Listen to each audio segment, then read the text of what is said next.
We don't have to actually acknowledge it. You're asking me, right? Yeah. This makes the YouTube. This makes the YouTube super professional. Hopefully our marketing team cuts this kind of stuff out, but just in case not. I think people like it. It's behind the scenes footage. Yeah, we are. Behind the footage. All right. So let's pretend like we just jumped on. You ready? Last time we did the whole pretend you had one of those things for the movie sets. You do it. I feel like that should become a thing. You ready? Here we go. We're going to, should I do hands or forearms? We're going to do hands. Hands is easier. Okay, ready? Can't get the whole arm in the shot. Here we go. Ready? And what is happening? Click. And scene. End scene. Well, wait, beginning scene. Rob. Yeah, no, let's, okay. Blah, blah, blah. You can't say end scene to start a podcast. That's so confusing. Rob. Jess. Welcome back, friend. Welcome back. Man, it's so good to be back. This is such a life-giving thing that we do. We get the joy of doing this every week. How fun is that? I did a lot of resting after last week. I mean, yeah. Holy that smokes. Was amazing. Steve Swain. Steve Swain. The connoisseur of rest? Is that a cool name? Can there be a better name for that? Aficionado? Is that just for cigars? Can you be aficionado of other things? I hope so, because I love the word. I do too. It applies to everything Steve shared with us. It was very convicting, actually. It was a really lovely conversation with him and extremely convicting. So I've been doing some resting. How about you? Have you been resting? How do you do that with 4 kids? Can you? That is the question, right? And honestly, any parent, right? If you're listening to this and you're a parent, you're like, that kind of feels like the trump card oftentimes when people are like, you need to rest more. You're like, it's not like I don't want to, but it feels, it feels like it's like this luxury that you just can't tap into, but that's also not true. Like we have to push back against that, and that we all can pursue and prioritize rest, and our kids and whoever we feel like our job, needs us to do this and this and this and not prioritize it. That's actually not true. The opposite is true. Everyone that relies on us needs us to be coming into their lives from a position of rest. So yeah, I am. I actually started doing a deep dive, Jess. I can use this as my personal check-in because it feels like it's been what's most top of mind for me in the past week. Yeah. This is the joy of being able to now release episodes weekly. It's only been like 7 days since people can remember the last conversation, and we can it can all build off each other. It all makes sense. They're like, okay, I get it. Since we talked with Steve, I picked up a book on rest, and it has been a game changer. Game changer. Let me make sure I pull up the title here so I'm saying it right. So I give this guy credit where credit is due. John Mark Comer, The Ruthless Elimination of Hurry. Have you heard of this book? I haven't. What a title, right? The Ruthless Elimination of Hurry. And here, I took a picture of it. So for our YouTube people, can they see this? It's they strike through the word hurry. Isn't that? Yeah. I'm a fan of a cool book cover, and it's pretty awesome.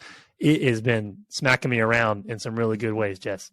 But just doing an even deeper dive on just why rest is so crucial. Writes from a faith perspective, but I think it's the truths that he's talking about are really, really, I think, helpful for anybody. To process this. So if you listen to last week and you need to level up a little bit, and you knew we were talking to you, but you don't want to just listen to that podcast over and over, I would highly recommend that read. That's an aggressive title, first of all. So the Ruthless, that's aggressive to me. So it's still stressing me out a little bit, but it's all about rest. So it's a little bit of an oxymoron. I'm letting that settle. I'm letting the title settle. Does it come in an audiobook? Because I don't read like you. You're the most voracious reader I know. I'm sure it does, because honestly, you are their target audience, the same as me, where if they're like, I don't know, I just don't know if I have the time. Like, I think that means they're talking to people who need the audiobook. I'm quite certain that people who practice rest could just read it. That's right. That's right. So honestly, that's my personal update. I'm not done with it yet, so I'm sure I'll probably weave in my thoughts as we keep going this season. But one fun fact that I will drop: did you know? Yeah. All right, did you know that before the invention of the light bulb, right, when we were working on sun up to sundown business hours, the average person slept 11 hours a night.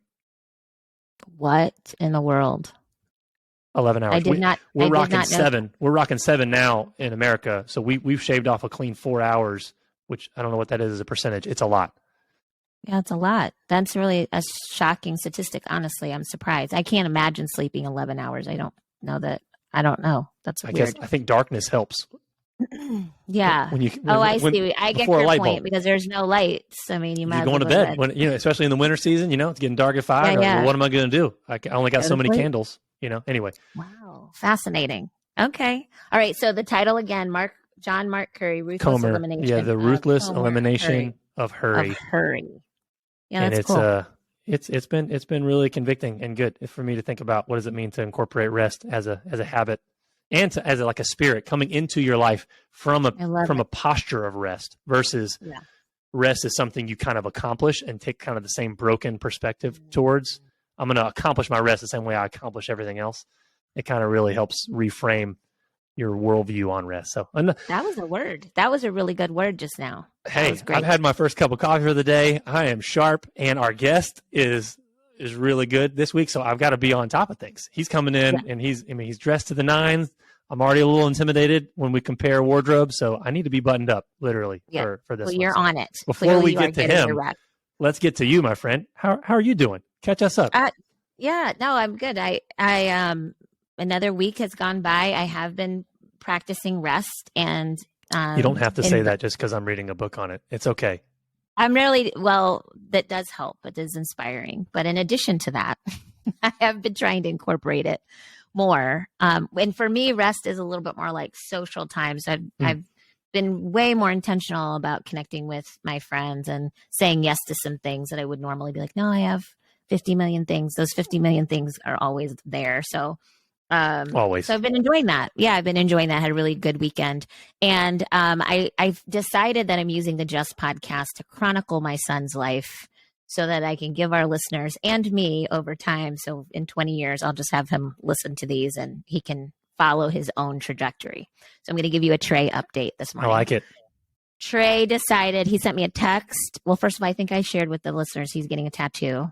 Did we say did I say that? I don't feel like we did. I feel like I would have had a lot of follow-up questions where I would know what the tattoo is going to be. And I don't think I have that knowledge.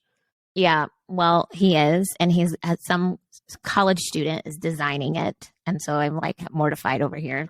I feel like we need to know what year in college. Like, is this a grad student doing a tattoo versus a freshman is, I think, very different.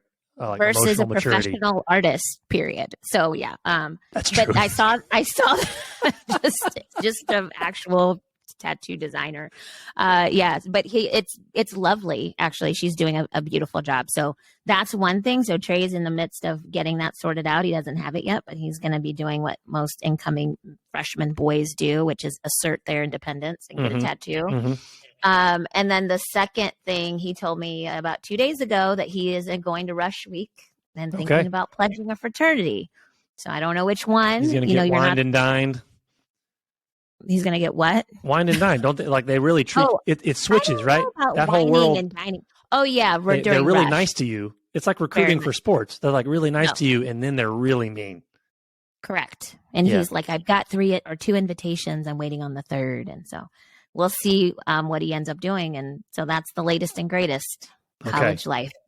Just in Boca Raton. Don't let the fraternity people that are recruiting him do the tattoo. I feel like that's a bad idea.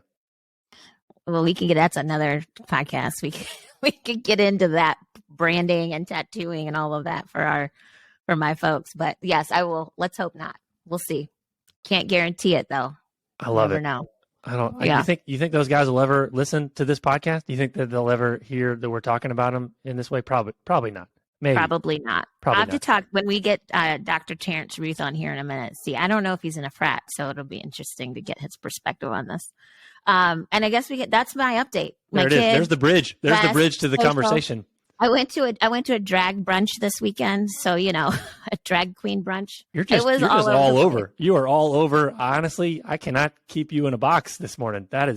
You're covering a lot of turf. Did you like that I dropped that drag brunch at the very end? We didn't even talk about it. Just there it is. You're just going to put that out there and just let it hang. I am. It was wonderful, though. It's so fun, the most fun. So anyways, and this is the most fun. Let's get into our podcast, shall we? Into our content around justice. I'm going to let you connect the dots between everything you just shared and our guest. I'm going to let you do that. I'm sure there's a justice thread in there somewhere with all of the things I just laid out. But there is. Dr. Ruth, that's his job. He'll figure out our there we go. Make our guest do it. Make our guest do it. That's really hospitable of you. Yeah. I can see him on here. So Dr. Terrance Ruth, thank you for joining us. Can you hear us? Yes, it's a pleasure to be here, Jes and Rob. Thank you for having me. It's not too late to abort, Terrance. If you're like, look, this is not what I signed up for. Abort, I'm out of here. I got automatically. Sorry, I'm having technical issues over here. I need to get out of this conversation. Oh my gosh. Welcome, brother. It's so glad to have you on, man. It's an honor. Thank you. It really is. It really is. Thank you for being with us today. And, I get the opportunity to sort of intro you, and I'm going to do it through the form of a question, but I sort of want to set us up because, I knew about you and had heard about your work long before we met. And I had people texting me, Maggie Kane, who's going to be on our podcast in a couple weeks.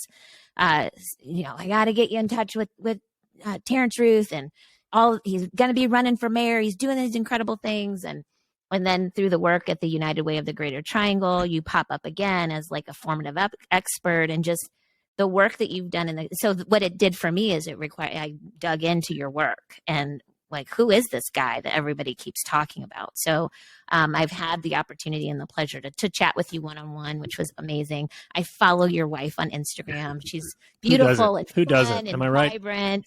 She's awesome. And so, and your family, and just you really are a light for our community. And I am grateful that now we have this opportunity to do this podcast together, and for me to just listen and hear more about how you think about your work, how you navigate your days, how you think about your family, all that stuff. I really will enjoy this. So welcome. Welcome. All right. So and we'll get to this, the thing about the frat, but I'm actually going to weave into this first question. So you've worn a lot of hats in your career, right? You're a professor, principal, activist. I just mentioned you're a father, a husband, you're foundation leader, and now you are the mayoral candidate for the city of Raleigh, and which is incredible. So I'd love to, when I think about, and I don't know, are you in a frat? My wife is an AKA. I've received several invites, like you mentioned earlier. But I am not currently. You're like fraternity adjacent, yes. Right? That's how I was. He just stayed in the whining and dining phase. He got the invitations. He never switched to when they got mean, which is really smart. It's probably very smart, actually, in general. Being fraternal adjacent, or in my case, I was sorority adjacent for a long time, was extremely lovely because your alliances are everywhere. It's so wonderful. And now I'm Delta, and I'm firmly in that camp, but I love your wife for being an AKA for all the reasons that we do, being sorority sisters. So she's still soror. Anyways, all right. So let's talk about all those titles. I mean, went from professor to principal to activist to foundation leader to mayoral candidate to just community leader, community thought leader. How did and justice has always been at the forefront. You can put that in front of all of those positions. Why? How? What drove that passion around justice to make this your life's work? Well, I want to first go to the names you mentioned. I heard you mention Steve. I heard you mention Maggie. They are amazing human beings. I lean on their expertise all the time. And they mentioned Jes and Rob as somebody you need to talk to. And so I appreciate y'all for allowing me to be in the same space as you. But to your question, now before any professional hat, I was and am one of 6 kids. I'm the son of a praying Black woman who really demonstrated this. I had to reflect on this lately, demonstrated this need to sacrifice personal comfort for the benefit of the collective. Now, my mother used community ministry as her method to really communicate that to her children, to me, to my siblings. So I remember spending time, with kids who were in the juvenile detention centers as a child. I wasn't provided instructions on the differences between me and that individual. I remember my mom is a psych nurse. So I remember being in psychiatric institutions, playing with kids who had mental health, experiencing mental health. And my mom never preferenced the engagement that made me different than the person that I was in front of. So for me, I remember spending this time, in community, feeding homeless, the hungry. I remember my mom had 6 kids and we still took in foster kids. Wow. Yeah. So for me, by birth, I was introduced to a life that seeks to center the well-beings of others. And so that really led me to be an educator, community leader, professor, and eventually a student of community. And I believe that there is so much to learn from individual stories. But I think when those stories come together, I think there's something powerful about the collective communal testimony, So it is through my upbringing that I hold a deep value for the collective well-being. I love that. Thank you. And thank you to your mother. She did well. She did well. And I love that you lifted her up. That's beautiful. Thanks.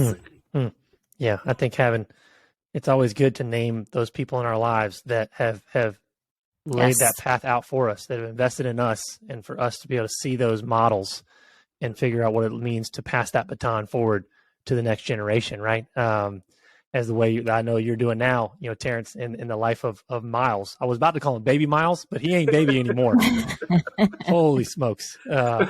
He's grown. He's about to threaten me on the basketball court, I think. I'm rusty, so he should try to strike now, because my jump shot is not what it used to be back when we were hooping it up, which is where we actually first met, right, Terrance? I mean, we go back, the hat that I first knew you was when you were principal of AMI Kids, right, in Southeast Raleigh. You talk about modeling as a community leader before you were politically active. You were communally investing in the lives of young people and pouring yourself out into kids in a way that really modeled, I think, the legacy that your mom modeled for you in a powerful way. I got to observe up close. Start out on the basketball court, now morphed into a friendship, and it's been really cool to follow your career and just see the way that you have always oriented. I love the way you said that, justice work is not always the same as others-centric work. They can be. And I think for your career, it has been a priority of justice, but it's always been others-focused and really trying to pour your life out so that other people can thrive. And so I'd love for you to talk a little bit about maybe one of the more recent hats you're wearing with your partnership with United Way. This launched 2020, am I right? 2020, right. United Way's Anti-Racism Community Fund. Tell us a little bit about that. It's doing some amazing things in the community, but for our listeners that may not know anything about it, catch us up on how that came into being, what your role looks like, and kind of the impact it's having now here in Raleigh. And good question, and thank you for mentioning the United Way. But before that, I would like to just go back to your visit to the school that I was a principal of. Now, for those of you who don't know, I was a principal of a school that was an alternative school. So all of my kids were long-term suspended. They had an intersection of criminal justice and just being sort of exited from the traditional school system. So we don't normally, at the time, we didn't normally get visitors. And so we thank you, Rob, for coming to visit students that people either directly or indirectly said we didn't want. And so we thank you for coming and being present, and you would come and play basketball all the time. And I just want you to know, I don't think we've ever talked about it because you weren't trying to win any award or anything, but those type of schools rarely get a guest. And those type of schools rarely get a guest that continues to come. And then those type of schools rarely get an individual that's not afraid of the kids. So I just want to just thank you for allowing that to be the moment that sparked our relationship. So thank you for that. But for me, I just going back to the Anti-Racist Fund, United Way launched this broad anti-racist fund during the start of 2020. We know what 2020 provided us. Now, my effort in energy in that particular fund is a very narrow. So United Way was looking for a way to center activists in their quality of life, and how do we invest in the social capital that that human being has in their community. Now, there's a broader strategy to the fund, but this is the very narrow focus that sort of I played a role in. And I uplift that strategy because I had the privilege of leading the NAACP state conference with Dr. Barber and Dr. Spearman. I was the executive director during their transition. That experience really exposed me to the rich activism that exists across the state. And, entering in as an educator, most people take for granted the overlapping environment where activists and educators sort of sit in the same pool in North Carolina. In other states, that's not always the case. So I was sort of spoiled by this wonderful experience. And I had the opportunity to work eventually with the Repairs of the Breach as a part of their team that launched the Poor People's Campaign in DC in 2017. That experience allowed me to see trends across the country. So I was seeing that what I was seeing in North Carolina and in the Triangle is also happening across the country. Yeah. So from there, what I pulled was this journey where the activist is advocating out of direct need. They need the flooding in their community to be addressed because they're trying to raise their children. They need access to healthy foods because the health of their family is at stake. So they're advocating not because of luxury, they're advocating out of need. Yes. And most funding strategies overlook that human being that's leading that community, and they fund the institution. Yep. So it was from that experience and the experiences of my journey that we put together this philanthropic strategy that uses the human-centered design model to say that this human is valuable. That activist, that organizer, they may not have a degree, they may not even graduate high school, but they have a PhD in the community that they sit in. And so we felt that it was valuable to invest in that human being and make sure that their quality of life. Now you say, what's the difference?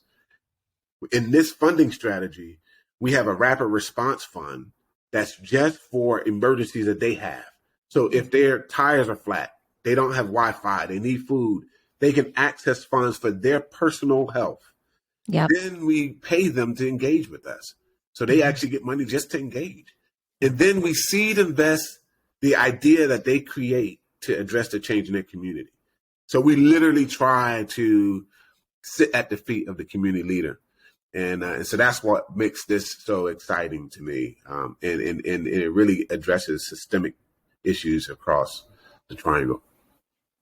That's awesome. Such a good approach and unique. And it's when you're talking, you sort of think, well, yeah, that's what we should be doing, right? I mean, you're like, right, we should be, because we just talked about rest, a refreshing, taking time, right? This luxury of rest, reading books about rest, and we have folks, leaders in our community who are on the ground working hours and facing and seeing things and engaging in ways that are stressful, that are tiresome, that need to be filled. They need their tanks filled. And I think you make the most perfect point, is that oftentimes we skip over the leadership and go straight to the thing that they're leading, the people that they're serving, which is a good heart, a good place to be. But to skip over the fuel of that engine, like who's driving that, which is the leader, they need that refreshing too. I think that is fantastic and should be a model that is duplicated. I was so impressed when I saw that sort of pillar to come out for the ARC Fund through United Way, and was really, and again, this is one of those ways I was introduced to you, because I knew that they were looking to you to help provide that guidance around how to do that and access to these incredible leaders. So thank you for that work. So important. Thank you. You touched on quite a few issues, social justice issues, even in that small conversation in that answer. And, I used to live in Raleigh. I live in Durham, but I lived in Raleigh almost as long as I've lived in Durham. And so I'm familiar with the city. I used to work downtown. I used to work for the city. So have a real full understanding of Wake County and specifically the city of Raleigh. And I know Marion Baldwin, who's the incumbent mayor. And I was really excited to see this kind of political juice, right? Kind of get infused in the conversation, this political conversation that sometimes we're like, whatever, it's just an election. Okay, whatever, she's doing okay. I mean, this isn't politics. I'm just saying that sometimes we just get a little complacent and we need our leaders to like wake up and check in to the mission at hand and stay on the margin, stay vigilant. And so that's why I love the fact that you threw your hat in the ring, because it matters, like you just talked about, and our communities who aren't doing this out of luxury, but out of need. They're in this every day because they have to be, right? So I know, just based on this last answer, sort of your why, but I'd love for you to tell me a little bit more about why you threw your hat in the ring. You didn't have to. You're already doing so much of this work, and sometimes it's easier or more effective to do it on the ground than to do it in an office. Okay, can I be honest? Yeah. So when you take that mayor role, you can be stepping away from some of that direct work. So why did you say, this is the place I want to sit, this is the role I want to have? And what are those challenges and opportunities that you see the city of Raleigh, getting ready to go into in the next couple of years? Very good question, Jess. And for me, I remember a phone call. This is early 2020 and late 2019. I was speaking with a community leader, and they said, Terrance, let the community select who they want to represent them. Mm. So when I started receiving the calls, I'm responding to the teachers in the communal classroom. Mm-hmm. And so when I responded to that, I realized that, we need to unite Raleigh. That was the call was for, because what I see is a city that has yet to recover from division and the defensiveness of the events of 2020. And if we look back to 2020, we witnessed a historic protest for racial justice in downtown Raleigh. And then in response to that, there was this communal cry for leadership in the city to take a stand, not just during the protest, but during the cleanup. And I'm not just talking about the glass on the ground. I'm talking about the actual core of the protest. And so we saw a pandemic at the same time ravage the most underinvested sections of the city. And we are still seeing COVID impact the schools and neighborhoods that are witnessing evictions and job loss right now. Yeah. And so with all of that, when you attend meetings, you're still seeing a 99% occupancy rate with the housing authority. You're seeing a 3-year waiting list with DHIC, while at the same time, we're having waves of evictions. And unfortunately, this is the moment in which the city needs to deeply engage the community. Mm-hmm. And what we have seen are decisions that communicate the opposite. And so rather than distancing ourselves from the community itself, I think we need to draw to proximity so that we can address the transparency issue. There's a community asking for transparency. And then in the transparency requests underneath there, they're saying, can we trust you? And so for me, my interest is leading and responding to community, but also providing the leadership that will allow for the community to trust again. Well said. Thank you. You talk about a human-centered approach, and several of your answers have touched on this. I honestly, as I'm hearing and listening to you answer that question, I'm realizing what you're talking about is pretty radical. It shouldn't be, but it is, in that you're responding and saying we need the voice of the people and the voice of our community to invite us into leadership, affirm our leadership, and then because what oftentimes is lacking in the wisdom of our community is political power or really agency to express that voice in ways that actually are meaningful and that lead to community flourishing. And so it sounds like you're trying to really meet at the intersection of, I'm going to be invited in and be given and potentially given a position of power by the community, and then use that to really be a representative of what their wishes are, their agenda for what it means to be able to see our city really flourish and not really promote one that just leads to a few people, but really, what does it mean for us to come together? I'd love for you to unpack that a little more. You mentioned the divisions. 2020, we talked about this on the podcast for a year and a half now, for as long as this has been going on, of the pandemic. Obviously, these divisions 2020 did not create them. COVID didn't create them.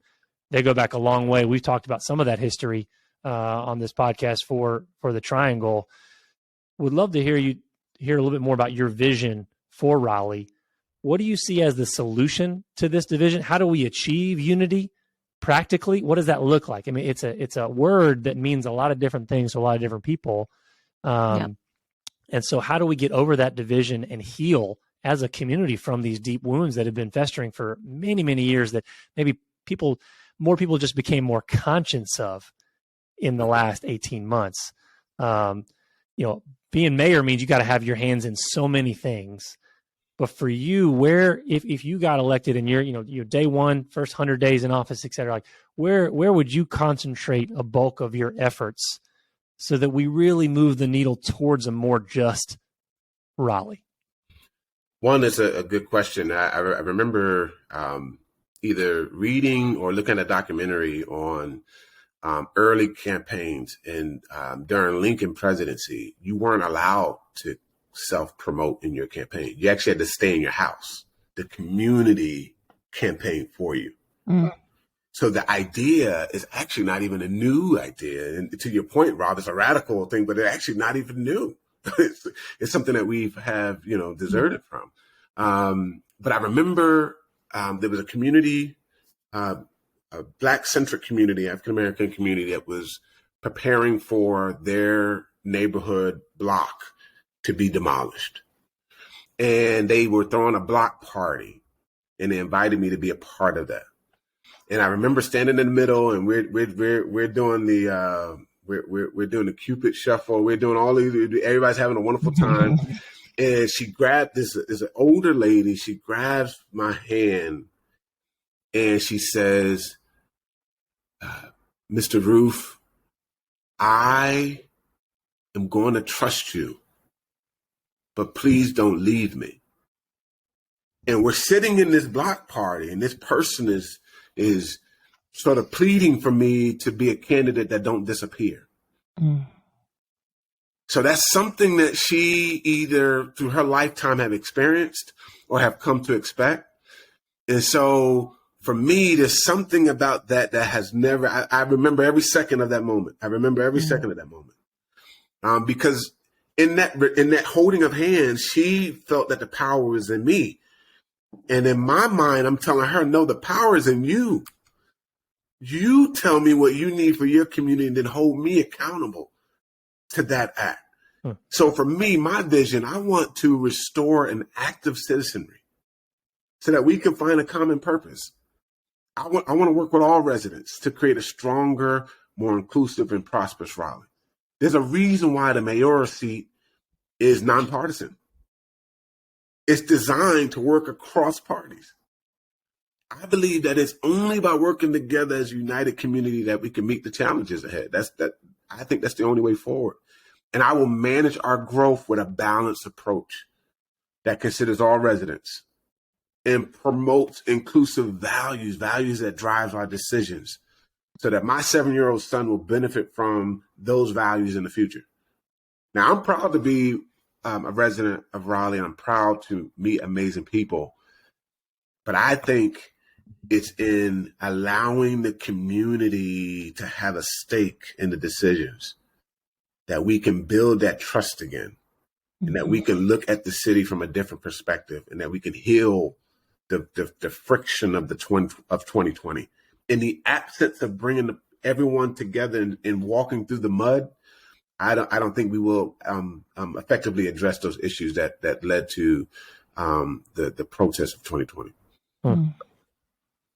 Yeah, I love that. Active citizenry is almost oh, that's novel, right? This idea of being passive has been washed over us, and we just allow the few to sort of speak for the many. That's right. And you're flipping that on its head and saying, no, It's you speak and we respond to that. And that's really how it's set up. That is democracy. That's how it's set up. Right. But it isn't Theoretically. necessarily, theoretically, but it isn't often. And that's not just leadership's fault. That's just sort of this, like I said, it's a washing. It's sort of this idea that we've accepted.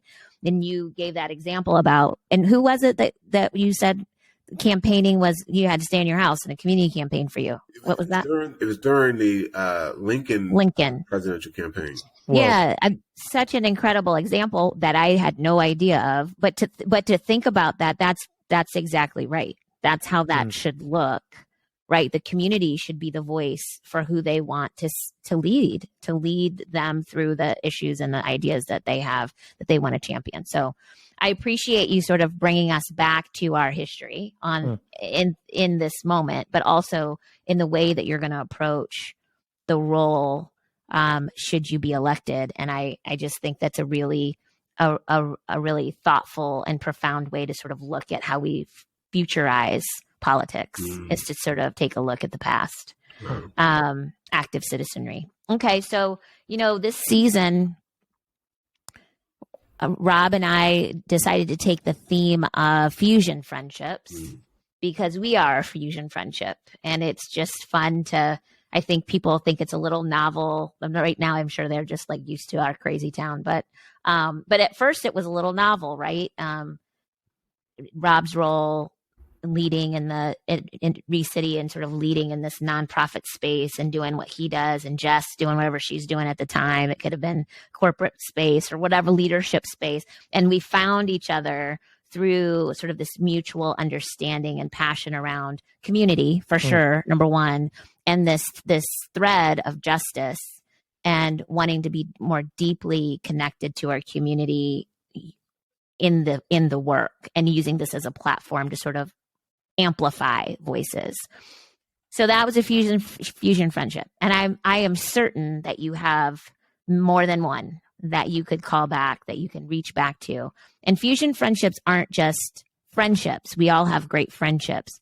These are friendships that cross differences, this sort of theoretical, conventional Western approach to how we're supposed to move with each other. I don't agree with, and that's not the life I've lived being biracial. I didn't even really get that. But right, trusting people across differences. That is a fusion friendship, and those can be very powerful and have tremendous impact on other people just by seeing it. So when you think about your life and you think about your world, your career, professional, personal, what comes to mind? Do you have one or two fusion friendships that you'd like to share with us that stand out? Yeah, but I can't escape the word fusion. That's one of Dr. Barber's favorite words. And he called it moral fusion. And he's the reason why, if you look at his movement, it's very diverse. Because he said, if you put the issues on the front end and you allow the social categories that divide our personal identities on the back end, then you create a more powerful movement. So when you look at the Poor People's Campaign, it's infused with everyone: Black, white, Asian, poor, young, rich, poor. And so that fusion term is really powerful. And the way I've experienced it through friendship is I had the privilege to be a part of a statewide political fellowship called IOPL, Institute of Political Leadership. In this fellowship, when you first enter, they prevent you from exposing your political affiliation to your peers. The goal in this exercise was to build human relationships before political differences creates the barriers for this authentic connection. At the time, I didn't realize how important the exercise would be, to me. But I have genuine friends with current political leadership roles across the state and across the political spectrum. And one person in particular, and I'm not going to mention her name because I didn't get a chance to get her permission to mention, but she's a council member in rural North Carolina, and we talk all the time. We debate, we laugh, we remain committed to strong friendship despite the season we're in where politics have become so defensive. One of the funniest calls that she said, my son is coming to I think it was a Little Wayne concert in Durham. So she was calling me for guidance because. Oh. But it's these moments in these conversations in the laughter that allows for us to stay connected when the moment is really intense. And so IOPL does a very good job at making that a part of their brand. And so, yeah, I have quite a few relationships that are part of my Underground Railroad and a part of just my open and visible relationships. Great example. And what a great example from, sorry, Rob, I didn't mean to cut you off, but that's the organization. What a great way to set the tone, right? And to provide that modeling, because I'm sure that you probably have used that, yourself when you're in spaces to sort of suspend these predetermined, assumptions about one another. It's great. Yeah. It's, again, you hear it and it makes sense, but it's not the way our society is set up. It's set up the opposite, to actually flip that script and say, we're going to we're going to amplify the difference, really, to create, because the mean machine of things like Twitter, right? Like you don't get a lot of retweets when you're getting along and you're complimenting each other and you're finding common ground. It's the division and the fighting and the verbal spewing. That's the kind of stuff that elevates.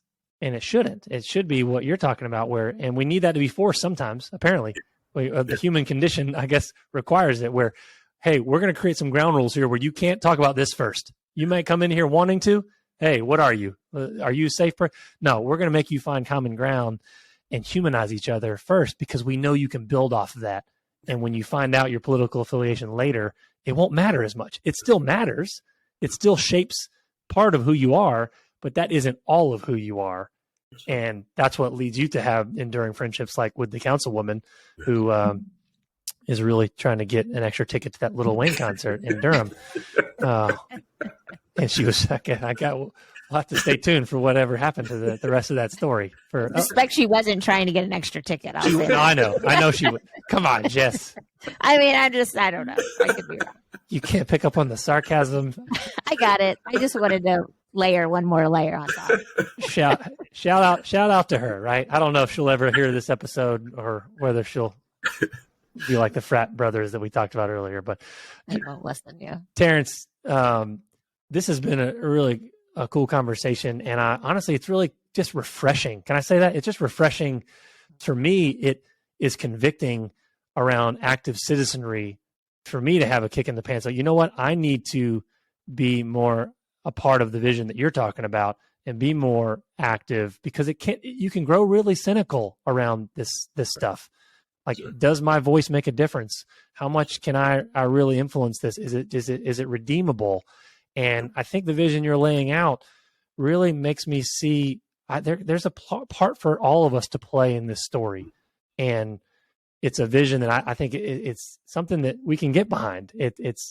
It literally feels like an extension of your core values of who you are as a person. And it just feels like there's a really authenticity of just, you being you, pursuing this with your background. It's shaped, your career arc has been shaped by, you've been living this stuff out. So this is not, these aren't aspirational core values. These are ones that you've clearly been leaning into for decades, man. So I'm grateful for you. I'm grateful for the refreshing lens that you're bringing to this landscape of politics, which we don't talk about a lot on this podcast, but really deeply matter, right? It's a privilege to be politically apathetic, and that's something I think we really want to try to reject if you're a listener on this podcast, because for people like me, that it's easy to throw my hands up and say, hey, well, whatever happens, I'm going to be fine. That's not the case for everybody. And we need to acknowledge that, and we need to do something about it, and not, and be more other centric like you lived out in your career. So that was a long introduction to a short last question, which is, you've given us a lot, and it's been on the ground. It's been at the 10,000 foot level. You've been holding the ball on the field. You've been in the coordinator booth. Give people who are grasping for just one thing? What's just one thing that people could do to show up and take a practical step to live out these values that you've been talking about? What does that look like for people? Give them a next step. What would that be? One, I would say that, I'm running a campaign for Mayor of Raleigh that is active. What I mean by active, we can't wait until 3 months out from an election. We can start engaging people on voter IDs right now. We can start engaging people on voter registration right now. We can start building a schedule for who will transport who to the polls right now. And so the election for the mayoral seat has been moved from October to November 22 for just a wonderful time to build more grassroots strategy to get people out. Now, my campaign is already active doing that work. So there's 3 things you can do. One, you can donate on our website, truthforraleigh.com, and that's FOR, truthforraleigh.com. You can volunteer where we're building strategy right now. Tonight, I have a meeting with clergy to make the Black voter base the most reliable voting base. Mm-hmm. And then the very last thing, share with your friends and family. But we could be active right now. I love that. If you didn't hear it the first time, Truth for Raleigh, that's Truth, FOR, Raleigh.com. And that's pretty cool. Like the way you talk about it, for having more time. I know you were probably anxious to actually get to the day because it's hard work, right? Running for office, I would imagine. I've never done it before. I don't think I have the wardrobe to pull it off. Of the many deficiencies, that's the one thing holding me back is just the clothes. But that's really cool the way you're taking that and leaning into that opportunity to do more grassroots coalition building. Let's spend more time listening to the voice of the people because we can never do that too much. I love that, man. And so if you're looking, we asked for 1, he gave you 3, he gave you a bonus 2. There's plenty. Just pick one. And when we do if you're listening in, just take a step. Take it. We always try to land the plane on these conversations with there's something practical that you can do to move forward. It may feel like these are huge elephants, but hey, we got to take a bite, one bite at a time to really see change happen. So Terrance, grateful for you, man. Thank you for taking the time to be with us this morning. Appreciate it. Thank you, friend. Thank you so much. And I just want to say one thing, because I don't know why I have to say this, but I am so impressed with the way that you move in life that I am going to make sure that my son listens to this podcast because he pops in and out, right? Mostly out. But this one, because you are such a strong example of a Black man doing the things, right? And staying just strong in all avenues of life. And I just want to sort of give you that.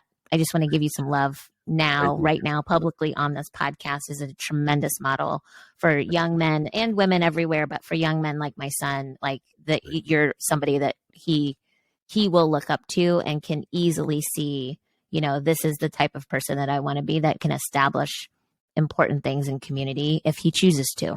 So thank you for being that model. No, thank you, Jess. I appreciate that. And just tell him you'll give him tattoo advice if he listens to the podcast. You're right. Right on that too. We're not gonna give that now. You have to listen to this, and then maybe we can get your information to him, and you can coach him up. What type? Where's it going? Which bicep is better? All the things. So I don't have biceps, so I've never had that issue to like which one. I feel like you have to have a muscle requirement to get a tattoo on your arm. The decisions to make. Yeah, the decisions. Okay, I'll send them your way. Yep. But that comes in time. We got to bait them. That's right. All right, Terrance, be good, brother. Always a pleasure, man. An honor. Thank you.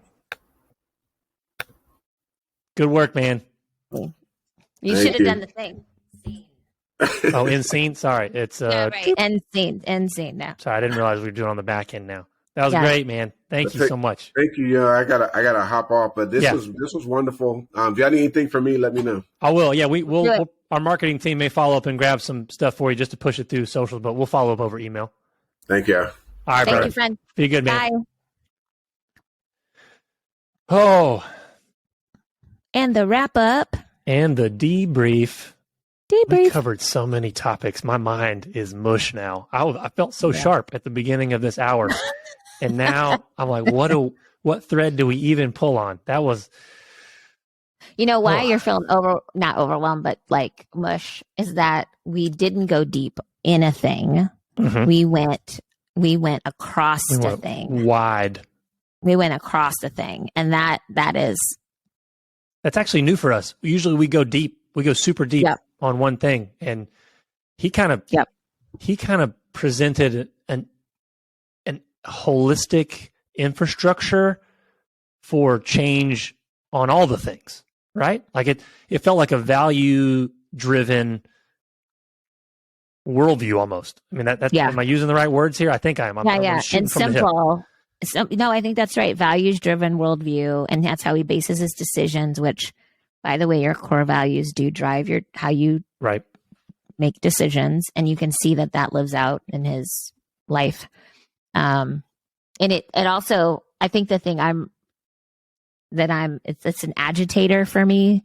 This conversation was an agitator, is that it seemed very simple for him. Like so much of what he laid forward was like very easy and simple and baked into his DNA, and he's comfortable with the topics and comfortable with the approach, and and is very able to communicate it very easily to others.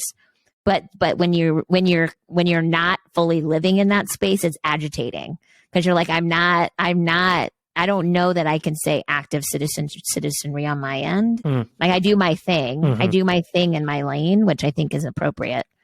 But I also am pretty clear I could do more and choose not to at times for my own selfish or comfortable reasons, which again you make choices. And I think I just really loved his ability to sit with his life's work and it not be overly provocative or controversial. It just is what it is. Yeah. Well, honestly, I think there's a through line to last week's episode with Steve. I mean, we've already talked about it once, but I'm the same way, Jess. I would aspire to active citizenry, but I don't think that's something that is probably currently true of me because of all the things, right? And I think that when you talk to folks, last season we had on David Spickard talking about the qualities of a just leader. As I lean more and more into the work that he's doing locally with local business owners, CEOs, and people who are influential in our community, he's trying to get them to be more just in their thinking around business practices. But where he always starts with this idea of rest, which doesn't feel intuitive. But I think you're saying, what Terrance is saying is so simple. Where's the disconnect? I think the disconnect is in our inability to have margin in our lives. And Steve talked about this last week. Like, if you don't have margin and you're not resting yourself, you're actually not going to gravitate towards the pain of others. You're not going to have time and space or capacity for those things. And so you're not going to get proximate. That's Brian Stevenson 101 that we haven't given him a shout out in 5 seconds. So we need to mention his name again, because he was starting to get his feelings hurt. But to me, that's where the conviction really starts. And that is, talk about simple. It's simple and yet really hard, because you have to be so disciplined to have that as a habit. You're never going to move towards the simplicity of what he's saying unless we actually fight to, really live restful lives as habits, as a way of being in the world. But that's pretty countercultural. And that's kind of what this book I'm reading right now, that relentless elimination of ruthless elimination of hurry. Sorry, Mr. Comer. Because ruthless was what caught me off guard. I was like, man, that's an aggressive title. Ruthless elimination. His name was Terrance Ruth, which is why I think I just did that. You see what I'm saying? I put his name in the title inaccurately. Is it not called Ruthless Elimination? I'm going to have to pull it back up now. You're making me insecure about this. It is the Ruthless. Oh, what are the odds? You showed the book. Yeah. It is. Yeah. The Ruthless Elimination of Hurry. So anyway, that's my 2 cents, I think, and mostly it's just me processing out loud my own journey on these things. Mm-hmm. I just think that I think the battle to be fought for me is around margin and rest and forcing a different type of lifestyle that is counterculture so that I could really lean into saying yes to his invitation to us today. Because it really felt like a simple invitation, and yet the way we structure our lives, we may not have the capacity to say yes to it. We don't need a PhD in what he's talking about. Yeah. We may have to do something even harder than getting a PhD, which is radically eliminate hurry from our lives and be people who come into this work of justice from a place of rest, which I think might be harder than getting a graduate degree sometimes. Yeah. Well, and at the opening, something you said, I don't know how you said it, but it struck me. And I normally write things down, but I was so struck by it, I was listening. And it was about that book and this idea of not it being one more thing that we're aggressively trying to find rest today. Like it's on our to-do list. I need to rest today, but it's to achieve actually, we need to achieve rest, right? But it's much more about it's just integrated. It is a part of, I don't know how you phrased it, but I think about it as integrated, but I approach it as a action item. Right. Something to be accomplished. And this is another David Spickard shout out. So I'm going to send him the link to this episode now that his ears are burning, but it's not working to rest, right? It's not doing the work and then the rest comes after. It's working from a place of rest. It's just like, it's like revolutionary. I can't even, it gives me the chills when I hear you say that. Seriously. I'm like, I don't even understand that. Right. I don't either, but that's where I'm like, this, I think we're onto something here. And I think, honestly, we go deep. Like we said, we usually go deep. This time we went wide. The depth, we can really feel like, oh, I can never do what that guest does. Like, I think our listeners can think that. Like, I'd have to be, but really what I think we talked about today was a framework that you can then view your life and the work of justice through, but it's going to require a radical reorientation of maybe your spirit and the way you view justice work, because you could tell, Terrance came at this. It felt like it was natural. It was like breathing to him. And when you cut him, he bleeds these things. Yeah. That's how organic it is in his life, and his career arc backs it up. Like he spent so much time doing it. Yeah. It is natural to him. And I don't know. I think for us who maybe don't have the same bio, the same CV as him, it may feel like it's this huge, I don't know where I would even begin. I think it might just be looking at doing an audit of your own life and be like, hey, where am I just, there's no capacity for me to entertain these things because I'm just following the flow of culture, and I'm just hurrying 24/7, and I don't have the time. Well, that's a choice that we're all making, to not be active citizenry and just kind of be caught up on ourselves, like Steve Swain, right? 88 out of 100, I think, times a day. It was all self-focused versus he stopped at 100. 12. He said he stopped it. Yep, exactly. He said only 12 of those was other-centric. Yep. Fascinating. Well, this stepped on some toes. This post podcast debrief. All 10 of mine. My toes hurt. Yep, they definitely hurt.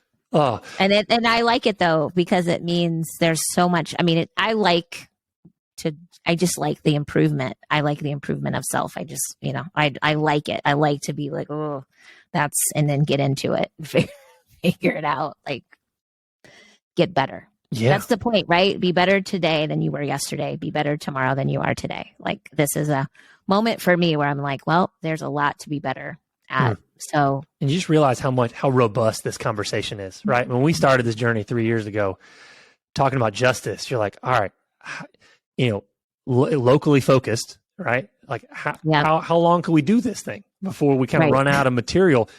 I feel like we're just scratching the surface 3 years in. I mean, if you told me, year 3 episode coming on with 50, you'd be talking about the role of rest and justice. I'd be like, I don't think I even have a category for how that makes sense.